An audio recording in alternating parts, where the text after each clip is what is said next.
vous dis, don't worry, be happy. Merci. Alors c'est de l'anglais, ce n'est pas du picard, c'est de l'anglais, qui veut dire, eh bien, pas de souci, sois heureux. Et c'est un peu le thème de cette prédication ce matin, don't worry, be happy.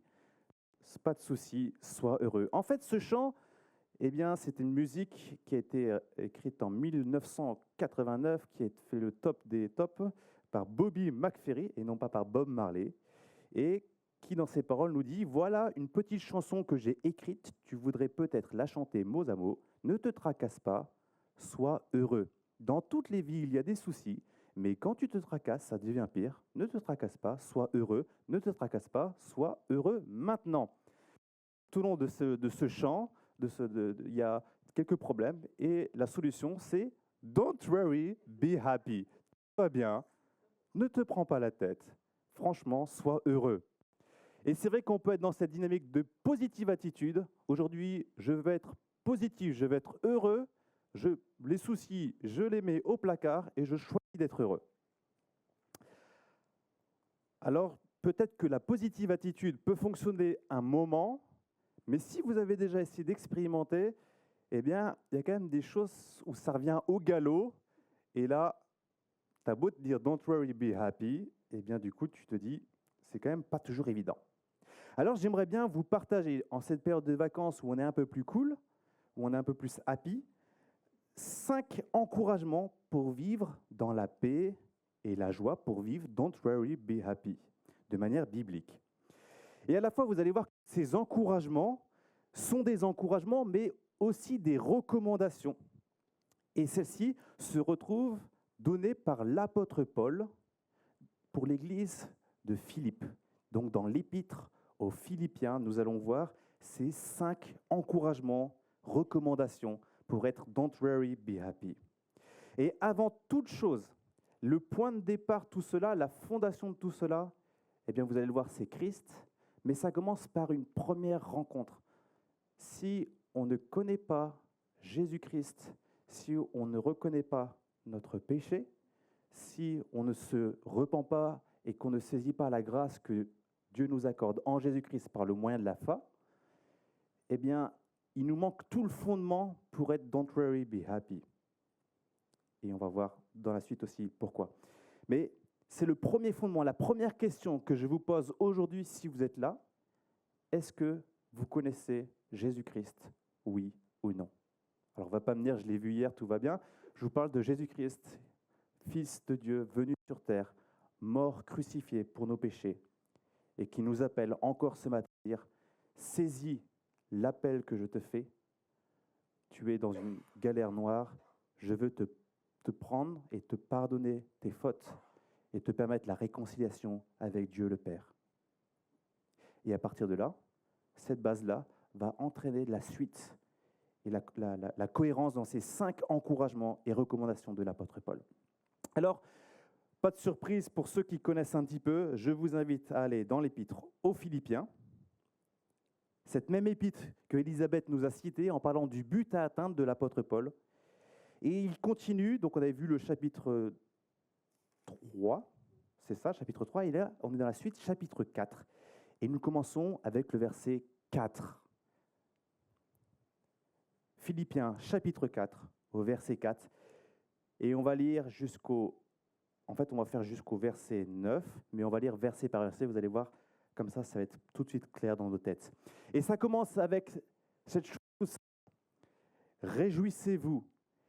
Je le répète, réjouissez-vous. Donc je recommence, parce que j'ai oublié un élément qui est important. Réjouissez-vous toujours.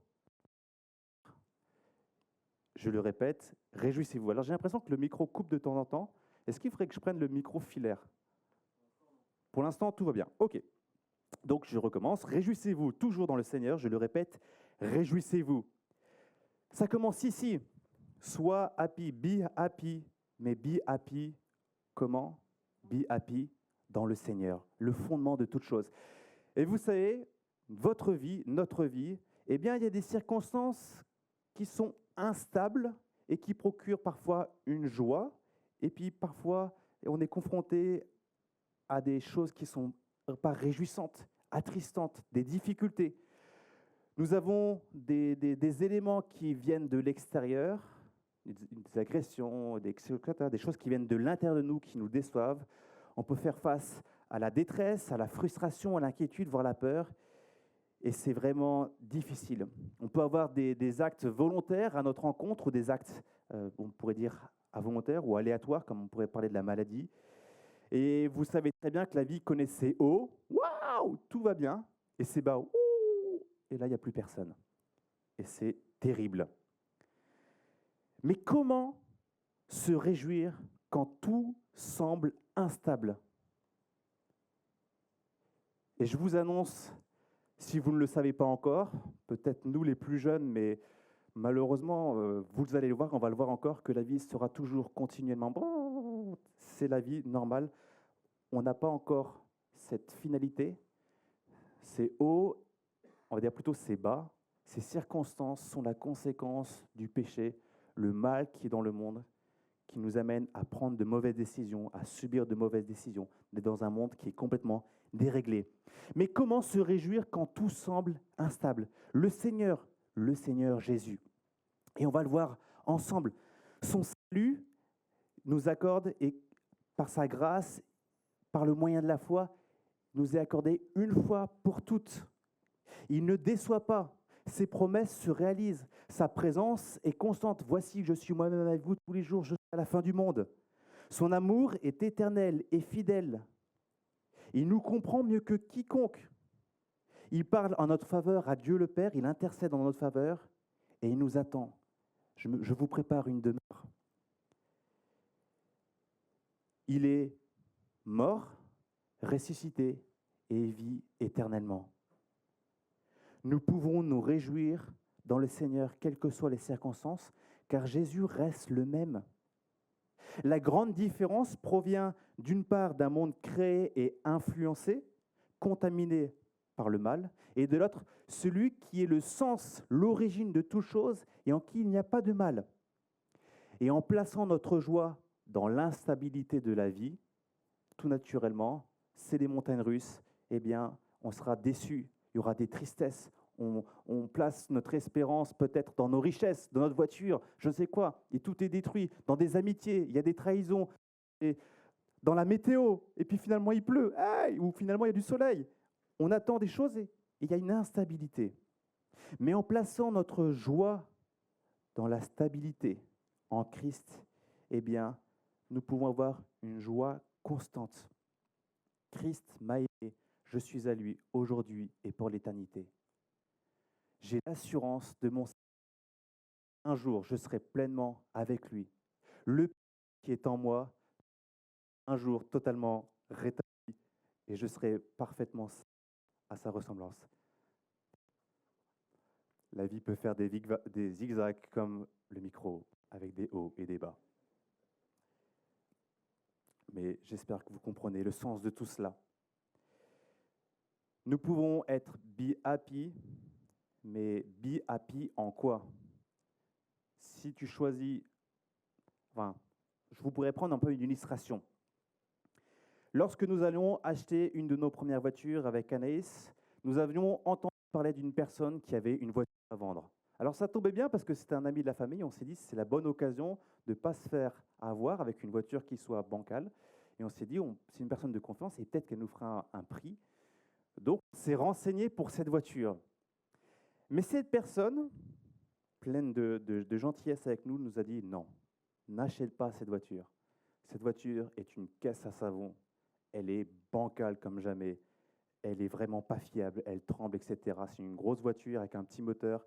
Et avec le vent, elle est vraiment... elle part un peu n'importe comment. Donc il nous a vraiment déconseillé. Elle n'est pas stable.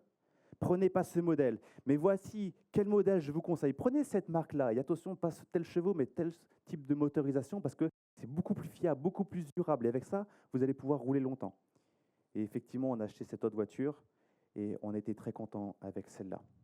Donc, notre joie, oui, mais en quoi? En quoi basons-nous notre joie? Christ est notre joie. Et nous l'avons aussi chanté dans ce chant. Quelle joie tu vis en moi. Deuxième chant que nous avons chanté. Quelle joie tu vis en moi. Paul ici ne parle pas de théorie, mais d'une expérience pratique. Si vous connaissez un peu la vie de l'apôtre Paul, il était rejeté, mis à mort plusieurs fois, il a dû se cacher, il y a eu des gens qui parlaient contre lui, il a créé des choses, les gens se révoltaient contre lui. Vraiment, ce n'est pas juste une question d'être « je suis heureux, tout va bien, je me convainc d'être heureux », mais véritablement d'une réjouissance expérimentée en Jésus-Christ. Nous pouvons choisir en quoi plaçons-nous notre joie. Nous avons besoin constamment de nous remémorer des vérités bibliques, de les vivre et de regarder à Christ. Trouver et placer sa joie en Christ est la conséquence d'une bonne compréhension de l'Évangile. Bien sûr, il peut y avoir des sujets de tristesse dans la vie, de peur. Mais quelle place ces sujets de tristesse, de peur, de frustration, de stress prennent-ils vis-à-vis de Jésus-Christ? Est-ce que ces sujets témoignent d'une fausse croyance ou d'un attachement surdimensionné? Et nous y reviendrons plus tard. Vous allez voir que les 5 encouragements, recommandations, elles sont liées les unes aux autres. Parce que le verset continue. Donc, premier point, se réjouir, joyeux dans le Seigneur. Que votre douceur, verset 5 des Philippiens chapitre 4, que votre douceur soit connue de tous. Le Seigneur est proche. C'est le deuxième point.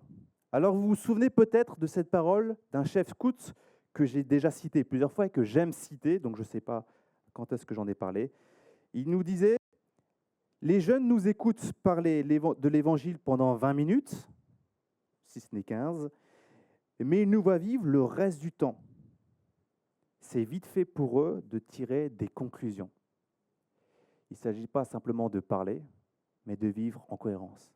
Et on voit que, alors que le monde s'emballe avec toutes ces pressions, Paul nous invite à avoir une attitude qui soit douce et que tout le monde puisse se reconnaître comme ça. Mais qu'est-ce que ça veut dire doux? Parce qu'on peut dire, moi je suis peut-être dans même pas, j'ai une voix grave ou je suis un peu bourrin, est-ce que je ne suis pas doux? Mais c'est intéressant de voir que le mot doux a plusieurs sens. Doux peut être compris modéré, indulgent. Et pour le pasteur MacArthur, cela peut se comprendre de plusieurs façons. Il nous dit, ce terme qui renvoie au contentement par rapport aux autres et à la générosité réciproque. Il peut aussi désigner la grâce ou l'indulgence devant les défauts et les échecs des autres. Il peut décrire la patience de celui qui accepte l'injustice ou les mauvais traitements sans exercer de représailles. Et il conclut, une attitude de bonté accompagnée d'humilité résume toutes les qualités évoquées ci-dessus. Donc nous voyons ici, c'est une douceur modérée, indulgente, une conséquence vis-à-vis des autres, où tu n'es pas dans l'agression, dans le jugement, mais bel et bien une considération de l'autre, une patience ici par rapport aux circonstances. Pourquoi cette douceur? Il s'agit de la conséquence d'une vie avec Christ. Aimer de Christ, pardonner de Christ, nous goûtons à la patience de Christ, nous pouvons en conséquence déborder de cet amour, de cette patience, de ce pardon. Le focus, Elisabeth nous l'a dit, dans le but de la vie, ce n'est pas le départ qui vient de moi, et c'est bien souvent le problème dans notre vie. Le focus n'est pas braqué sur moi, les autres, mais surtout moi premièrement, je suis le maître du monde, il n'y a que moi qui a de l'importance, mais sur Dieu, puis en cascade sur les autres. Tu aimeras ton Dieu de tout ton cœur, de toute ton âme et toute ta force, et ton prochain comme toi-même. C'est le résumé de la loi, de la conséquence, de ce que Dieu veut pour nous. L'amour que nous recevrons de Christ nous motive. Un peu plus tôt dans l'Épître, Paul déclarait, en chapitre 2, verset 4, que chacun de vous, au lieu de regarder à ses propres intérêts, regarde aussi à ceux des autres. Que votre attitude soit identique à celle de Jésus-Christ, lui qui, de condition divine, il n'a pas regardé son égalité avec Dieu comme un but à préserver, mais il s'est dépouillé lui-même en prenant une condition de serviteur, en devenant semblable aux êtres humains. L'interpellation, l'exemple de Christ, nous parlait aussi Elisabeth, cet exemple qui nous motive à vivre ainsi. Mais aussi l'élément qui va motiver à cette douceur, donc c'est la conséquence d'une relation avec Christ, mais c'est aussi cette petite phrase qui s'ajoute, le Seigneur est proche. Proche parce que Jésus étant Dieu, il est omniprésent, il est là partout, à tout moment. Il est proche comme un soutien, mais également proche comme un témoin de toute chose. Proche également parce que Jésus va revenir et que cela nous rappelle que nous sommes passagers, temporaires et que notre éternité serait avec lui, son royaume. Et aussi cette conséquence que la vie, après la mort, il n'y aura plus de mal et tous les effets. Mais voilà des éléments qu'on ne devrait pas perdre de vue. Le Seigneur est proche, un jour il reviendra. Nous sommes ici sur terre, ne croyons pas que nous vivrons éternellement. Et cela au risque de chercher et de s'attacher à des objectifs qui ne seront que temporaires et de passer à côté de ce qui est éternel. Alors nous pouvons nous interroger, et là peut-être nous ne le saurons pas, peut-être c'est les autres qui nous le diront un jour. Quelle réputation avons-nous ? On dit, vous connaissez ce proverbe, qu'on remarque l'arbre à ses fruits. Et finalement, qu'est-ce qui motive réellement notre manière de vivre ? Nous pouvons bien présenter autour de nous, montrer notre religiosité, etc. Mais dans notre intimité, lorsque l'on est seul, ou même dans nos pensées, on va y revenir, réalisons-nous que Christ est là et que nous ne sommes pas seuls ? Le Seigneur est proche. Troisième point, ne pas s'inquiéter, mais être dépendant de Dieu, versets 6 et 7. L'apôtre continue au chapitre 4 de Philippiens. Ne vous inquiétez de rien, mais en toute chose, faites connaître vos besoins à Dieu par des prières et des supplications dans une attitude de reconnaissance. Et la paix de Dieu, qui dépasse tout ce que l'on peut comprendre, gardera votre cœur et vos pensées en Jésus-Christ. Un professionnel de l'enfance me faisait remarquer que de plus en plus d'enfants présentaient un profil anxieux. Cela peut se voir par exemple avec ces questions de « qu'est-ce qu'on va faire ensuite ? Il est quelle heure ? Où on va ?» Toujours ces questions pour savoir ensuite.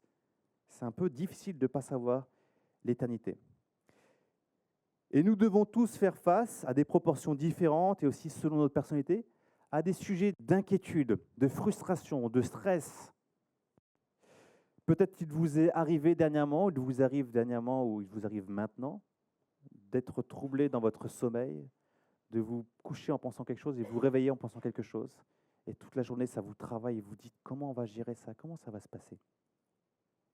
Je suis persuadé que si on faisait le tour de l'Assemblée, eh bien, chacun d'entre nous, on pourrait quasiment tous parler d'un sujet particulier qui nous travaille, qui nous inquiète. Et l'inquiétude, pour certains, c'est comme un instinct qui nous pousse à la vigilance.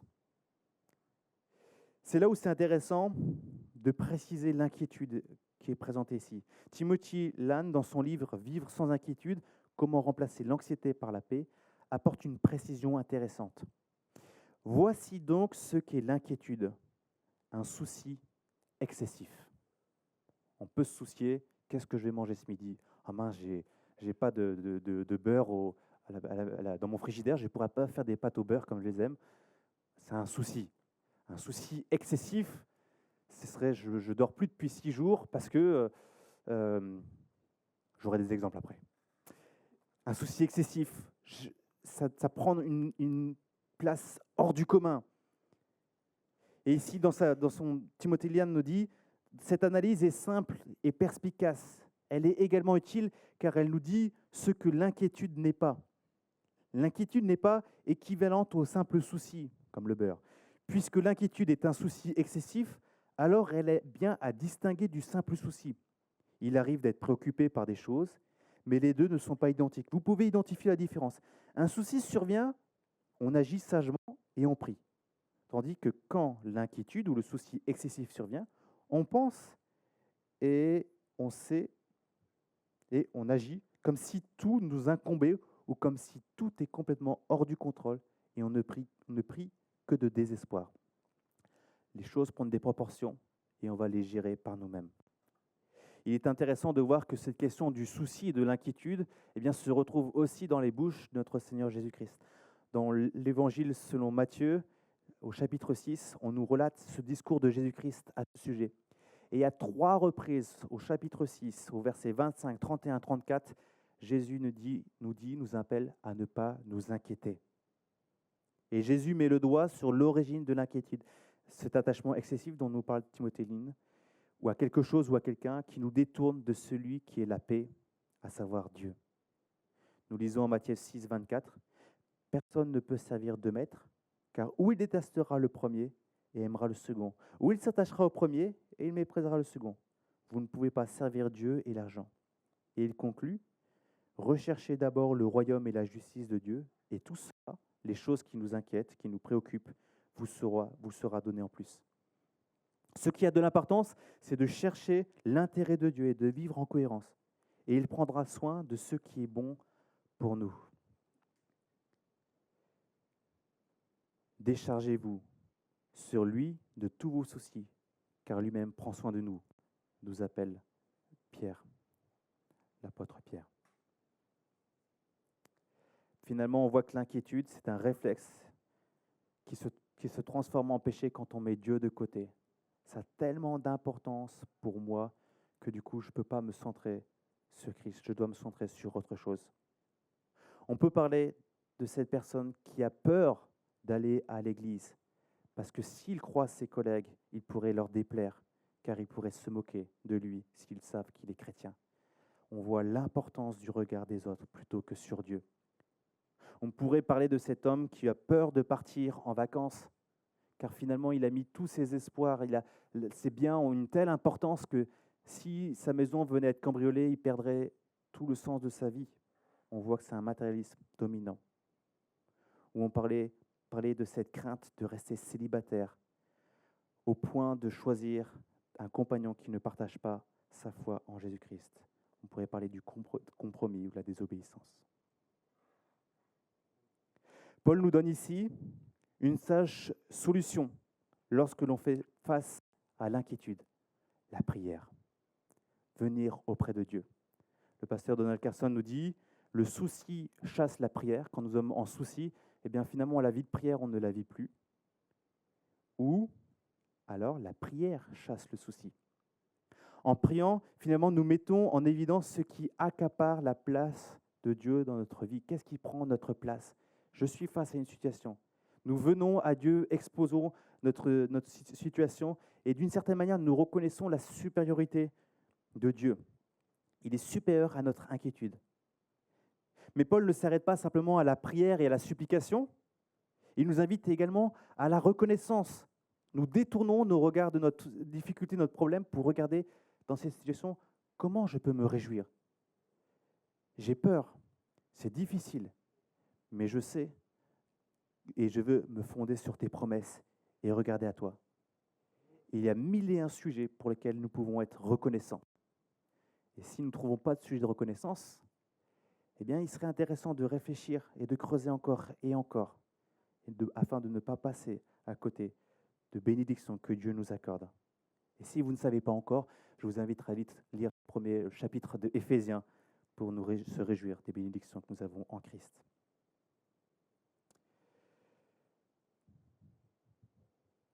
Et quel est le résultat de tout cela ? Non pas l'absence de difficultés. Je m'inquiète pour ma situation financière, c'est très difficile. Je prie et le lendemain matin, j'ai gagné au loto, tout va bien ? Happy, tout va bien, merci Seigneur.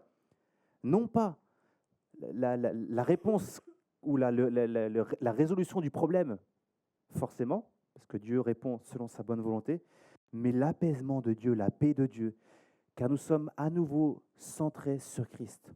Notre ressenti, notre cœur et nos pensées sont fondés avec confiance en Christ. Nous sommes de nouveau réorientés. Il y en a, si tu vas sur Internet, que tu tapes comment gérer les soucis de la vie, mes inquiétudes, vous allez voir, il y a différentes propositions. Il y en a une des propositions qui va dire, en fait, il faut que tu regardes ces problèmes et tu rationalises. Est-ce que c'est justifié ? Est-ce que c'est etc. etc. Eh bien, la question serait la même. Est-ce que ce souci, par rapport à Christ, elle est rationnelle ou pas ? Et des fois, on a besoin de rééquilibrer nos émotions, nos débordements, nos fausses croyances à la lumière de l'Évangile et de Christ. On a besoin d'être réorienté vers ce qui est stable, ce qui est durable, ce qui est digne de confiance et de louange, ce qui est saint. Mais Timothy Lann, toujours cet auteur de ce livre, voit dans la manifestation de l'inquiétude l'opportunité de mettre en lumière des choses qui prennent des places excessives. On s'inquiète pour quelque chose, il y a quelque chose qui nous travaille. Est-ce qu'il y aurait peut-être quelque chose à gratter derrière avec une priorité qui serait mal placée? Intéressant. Alors, qu'est-ce qui nous inquiète? Prions-nous, cherchons-nous refuge auprès de Dieu. Et à ce moment-là, je nous encourage à tenir, pourquoi pas, un carnet de prière, à y noter régulièrement des sujets de prière quotidiennement, ce serait l'idéal, puis d'y revenir afin de voir avec reconnaissance comment Dieu y a répondu. Et dans nos sujets de prière, présentons nos requêtes en nous appuyant sur ce que dit la parole. Je prie pour tel sujet, mais je me rappelle ce que tu me dis. Je suis inquiet par rapport à mon avenir, mais je sais que je peux me fier en toi parce que tu es le sens de la vie. Mon éternité est en toi. Je suis attristé par ma santé qui se détériore, mais j'ai cette promesse qu'un jour je serai avec toi avec un corps renouvelé et j'aurai un corps plein de gloire. Youpi!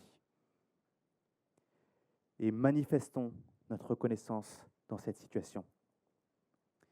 Et nous savons très bien, vous le savez très bien par expérience, que des luttes nécessitent continuellement de revenir à la paix de Dieu dans la prière, à revenir à Dieu, d'être réorienté, parce que notre tentation est de dire Dieu, il est là et je vais regarder à mon nombril. Je veux regarder à moi et je vais me débrouiller tout seul. Ou je veux prendre d'autres choses et les mettre à la place de Dieu. Et cela me rappelle le premier chant que nous avons chanté, Hosanna. Quand nous venons à toi, nos craintes fuient. Quand nous réorientons notre vie vers toi, nos craintes fuient. Non pas les problèmes, mais nos craintes fuient. Quatrième point, verset 8. Cultivez des pensées saines. Verset 8. Enfin, frères et sœurs, portez vos pensées, sur tout ce qui est vrai, tout ce qui est honorable, tout ce qui est juste, tout ce qui est pur, tout ce qui est digne d'être aimé, tout ce qui mérite l'approbation, et ce qui est synonyme de qualité morale, et ce qui est digne de louange. Toute notre pensée doit être réorientée. Nous devons continuellement faire face à nos pensées. Je sais que vous m'écoutez de manière assidue, mais je sais pertinemment que vous pensez actuellement également. Et que vous devez faire face tous les jours de votre vie, du lever jusqu'au coucher, à une voix dans votre tête qui est finalement notre voix personnelle, qui nous motive à regarder, à critiquer, juger, ou plein de choses, ou des choses positives, à prier, à rechercher Dieu. Les pensées que nous cultivons conduisent à une façon de vivre. Si tu restes dans un raisonnement, finalement, ça va influer sur ta vie. Et il y a ces pensées qui viennent comme une tentation. Elles sont là, elles surgissent. Toc, toc, toc. Qui est là? Oui, c'est cette pensée qui veut dire qu'un tel est fringué de telle manière et que toi, tu serais quand même mieux, ou je ne sais quoi, un jugement, une condamnation, une convoitise, et qui désire simplement de dire « je veux rentrer chez toi et prendre possession, je veux que tu lui apportes de l'attention ». Nous sommes face à cette porte de cette personne, de cette tentation qui vient comme une intrusion, et nous avons soit le choix de dire « viens-y, rentre, on va prendre ce temps et on va passer du temps ensemble et se laisser entraîner », ou soit de dire « non, je ferme la porte, je ne veux pas ». Nous avons le choix de refuser ou d'accueillir la tentation, ces pensées qui viennent tentées par le péché. Le péché vient lorsque l'on cède à la tentation. Et Jésus est clair aussi pour dire que les pensées sont un piège. Celui qui jette un regard plein de désir sur une femme commet un adultère. On pourrait parler sur la situation, on pourrait parler sur l'objet, la voiture, je ne sais quoi, la maison, sur les biens, etc., ou plein d'autres choses. Nos pensées peuvent être condamnables de la même manière que nos actes, même si les répercussions ne sont pas les mêmes. Et Paul ici va détailler 8 habitudes à cultiver dans la gestion de nos pensées. Il faut premièrement trier pour rejeter le faux, le mensonge pour choisir le vrai. Cela nécessite finalement de se renseigner afin de discerner. Vous savez, on retrouve souvent sur les médias les fake news, il y a des informations qui nous sont transmises. Donc on voit le pape qui se balade en doudoune. Est-ce que c'est la réalité? Fake news, intelligence artificielle a transformé une photo. Ce n'est pas la réalité. Il ne s'habille pas de cette manière. Alors pas besoin de relayer et de dire « regarde ce que j'ai vu ». Il faut discerner. Il faut réfléchir. Est-ce que je vais transmettre ce qu'un tel m'a dit à propos d'un autre sans pouvoir vérifier? Vais-je croire les mensonges du diable sans chercher à m'appuyer sur la parole de Dieu? Qu'est-ce que dit la parole de Dieu? Qu'est-ce qui est fiable? Nous sommes appelés, deuxièmement, à choisir ce qui est honorable ou moralement satisfaisant, non pas selon nos propres critères, mais bel et bien selon ceux de Dieu. Et trop facilement, nous minimisons le péché. Ça, c'est tout petit, ça, c'est gros, sans voir l'impact que ça a. Troisièmement, nous sommes appelés à choisir ce qui est juste, même si parfois, par facilité, c'est quand même plus avantageux, ça semble plus avantageux de mentir ou de tricher. Ça m'arrange, finalement, ça va bien. Aussi bien dans nos pensées que dans nos actes. Nous sommes appelés, quatrièmement, à choisir ce qui est pur, car nous le savons, la tentation sexuelle est grande. On en a parlé avec Jessica. Et on peut simplement parler, tu te balades dans la rue, poster avec des personnes en sous-vêtements, films pornographiques, attitudes aguicheurs, des blagues déplacées, des films où vraiment la sexualité est mise en avant. Et tout cela mine notre perception de la sexualité. Nous sommes appelés, cinquièmement, à choisir ce qui est digne d'être aimé. Sixièmement, à choisir ce qui mérite l'approbation. Septièmement, à choisir ce qui est synonyme de qualité morale. Et huitièmement, choisir ce qui est digne de louange. Et tout cela selon les critères de Dieu, selon ce qu'il aime, selon ce qui mérite son approbation et sa louange. Et nous l'avons vu, il est possible de faire des belles choses. Cocorico, écoutez combien je parle, regardez-moi, comment je prie, comment je donne mon argent, comment je vais aider les gens, comment je suis spirituel, comment je suis bon, regardez-moi. Tout en ayant dans notre cœur des intentions qui ne passent pas inaperçues aux yeux de Dieu. Car Dieu regarde au cœur et ne laisse pas berner par ce qui attire l'œil humain. Nos motivations au plus profond de nous, tu peux faire les plus belles choses. Si les motivations ne sont pas tournées vers Dieu, eh bien tu es à côté de la plaque et tu n'es pas digne de louange. Tu n'es pas digne de son approbation. Alors à quoi pensons-nous? Que faisons-nous lorsque la tentation désire s'inviter? De quoi nourrissons-nous nos pensées? Les films que l'on regarde, les relations que nous pouvons avoir, ceux que nous écoutons. Confessons-nous nos péchés et nos luttes à Dieu? Et pourquoi pas, même plus loin, et j'ose, à un frère, si on est un homme, à une sœur, si on est une femme. Et ce dernier point, la confession, n'est pas le plus évident. Une fois, je lisais un article, des fois c'est facile, entre guillemets facile, de confesser à Dieu, tu es tout seul dans ta chambre, ça va bien. Mais quand il faut le confesser à une personne physique, voilà ma déviance que j'ai, mon problème que j'ai. Est-ce que tu peux prier pour moi? C'est un impact qui est aussi différent. Parler à quelqu'un d'autre nous engage et nous donne l'occasion à l'autre de nous questionner à ce sujet, à prier pour nous, à nous encourager, à nous interpeller. C'est ce principe qu'on appelle le groupe de croissance, qui, comme l'indique, est un moyen de croissance spirituelle. 2 ou 3 personnes du même sexe se réunissent une fois par semaine pour confesser leurs péchés. Comment ça a été avec la sexualité cette semaine? Comment ça a été vis-à-vis de l'argent? Comment ça a été dans les relations avec les autres, etc. Pour prier les uns pour les autres, pour s'encourager au témoignage et à la lecture de la parole, en se mettant des objectifs communs de lecture de la Bible. Et je vous encourage vraiment à vivre un tel groupe. Gardons-nous de nos pensées. Cultivons ce qui est saint, ce qui honore Dieu. Même si, finalement, on pourrait dire, il n'y a que moi qui peux voir ce qu'il y a dans ma tête, ce que je pense, etc. Mais on voit que ça a un impact. Soyons sages. D'où l'interpellation de l'apôtre. Et cela peut miner notre inquiétude. Et cela peut miner notre joie. Et cela peut miner notre vie prière. Et cela peut miner notre manière de vivre et d'agir selon les pensées que nous cultivons. Cinquièmement et dernier point, pour ceux qui s'endorment, prendre de bons modèles pour agir. Verset 9. Ce que vous avez appris, reçu et entendu de moi et ce que vous avez vu en moi, mettez-le en pratique et le Dieu de la paix sera avec vous. Il est intéressant de remarquer que nous sommes influençables. Dès notre tendre enfance, nous grandissons avec les hommes de nos parents. Et des fois, c'est intéressant de voir les enfants, comment ils parlent, parce que tu dis, ah, mais j'entends tout à fait les parents de cette manière-là. Nous avons une tendance à nous comparer, à prendre des modèles. Ainsi, nous nous identifions à tel personnage de film, voilà, Mission Impossible, Tom Cruise, ou d'autres, et nous ne ratons aucune vidéo de notre youtubeur ou youtubeuse préférée. Nous choisissons à qui nous voulons ressembler et à qui nous ne voulons pas ressembler. Ainsi, je prends cette montre parce que j'ai vu qu'un tel avait cette montre et que ça me met, oh, je suis un peu comme elle, comme lui. Tout au long de son ministère, Paul doit faire face à des personnes qui sont mal intentionnées, qui viennent troubler l'Église.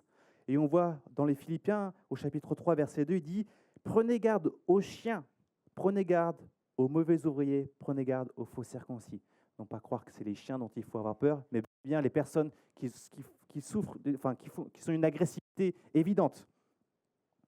Et plus tard, il va dire au verset 18 de chapitre 3, « En effet, beaucoup se conduisent en ennemis de la croix.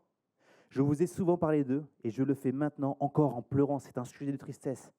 Leur fin, c'est la perdition. Ils ont pour Dieu leur ventre. Ils mettent leur gloire dans ce qui fait leur honte.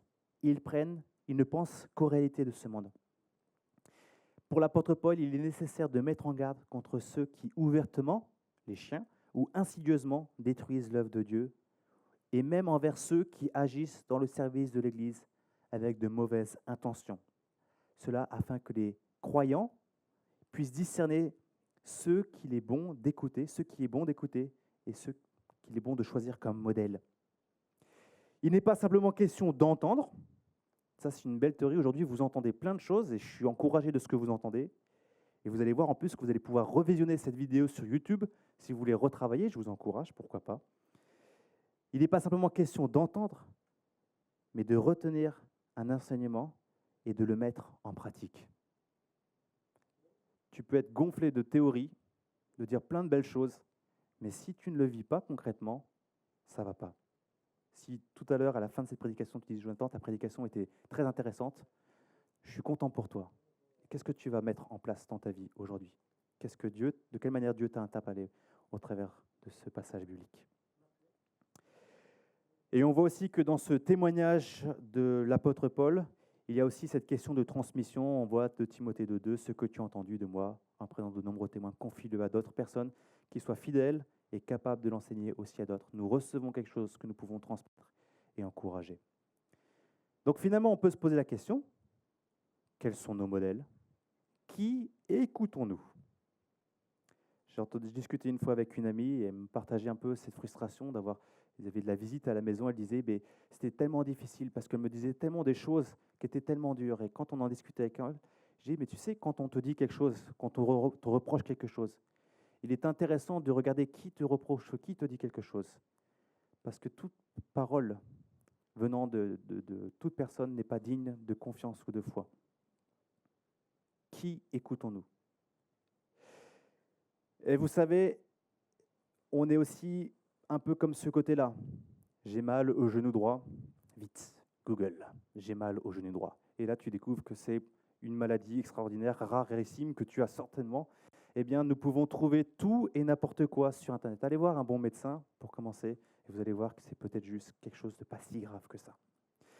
Tous les sites Internet, je présente ça de cette manière-là, tous les sites Internet chrétiens, toutes les prédications et tous les livres chrétiens ne sont pas bibliquement corrects.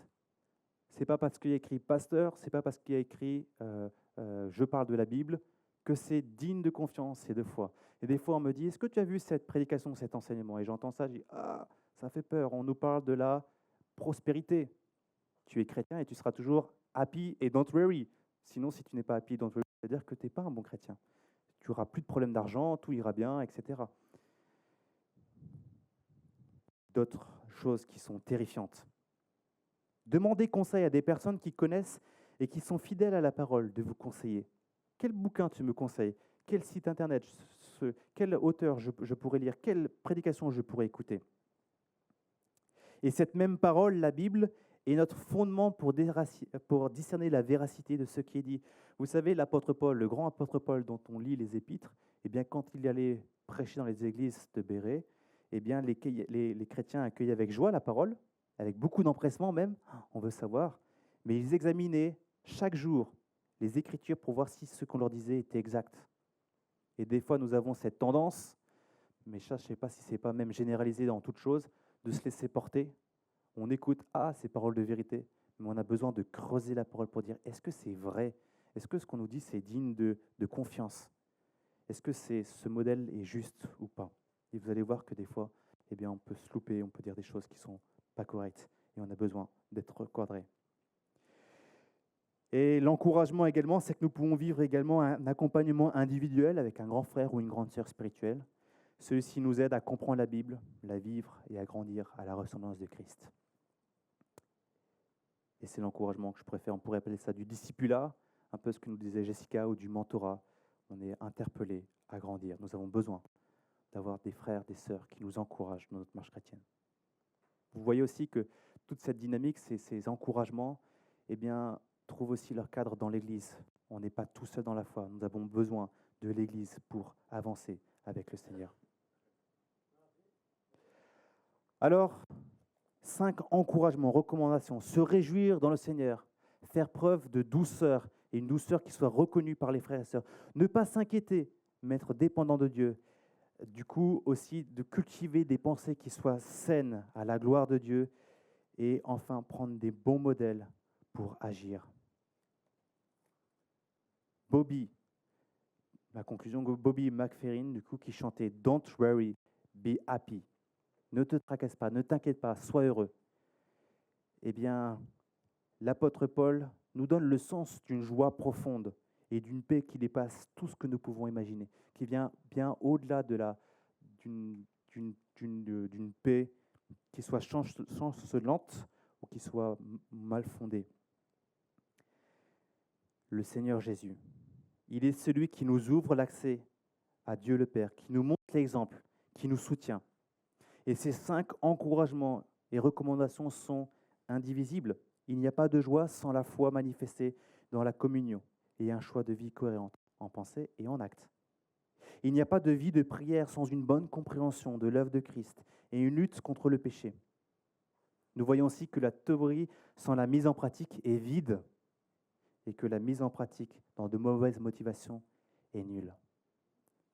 Finalement, tout ce passage-là, et j'espère qu'il vous réjouit, qu'il fait bouillonner en vous votre cœur et le désir de suivre Christ et d'être attaché à lui, nous questionne sur la relation que nous entretenons avec Jésus, tout en nous donnant une idée de celle qu'elle pourrait être.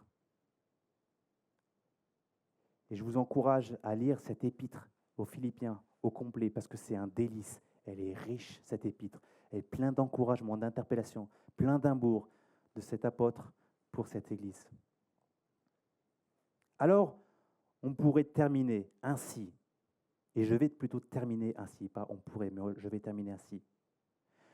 Don't worry, be happy, because Jesus is the world. Ne te tracasse pas, ne t'inquiète pas, sois heureux, parce que Jésus est le Seigneur. Et c'est l'encouragement que j'aimerais vous laisser. Non pas Seigneur en théorie, mais Seigneur en pratique, et de tout ce que ça implique, avec ces 5 encouragements et recommandations. Que Dieu nous bénisse, vous bénisse, nous encourage et nous donne la joie et la paix avec lui pour toute cette période de vacances.